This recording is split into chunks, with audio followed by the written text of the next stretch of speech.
Forgotten username recovery failed on Saxo Bank Fix. If you've forgotten your Saxo Bank username, you're not alone. Most people panic and start guessing, but here's the truth. Recovering your account is easier than you think if you follow the right steps. Step 1.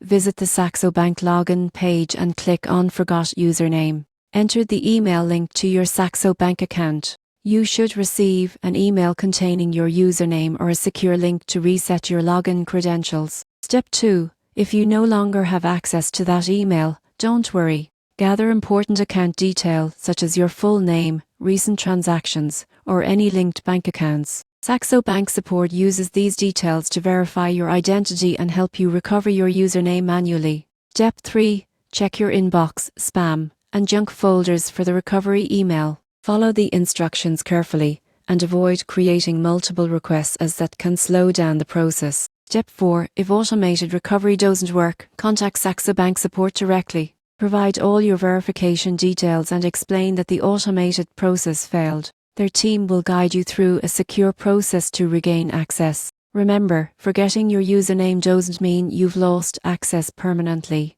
Once you regain entry, consider updating your account information, enabling two-factor authentication, and storing your credentials in a secure password manager to avoid similar problems in the future. With these steps, you can quickly get back to managing your investments and trading without disruption. Don't let a forgotten username hold you back.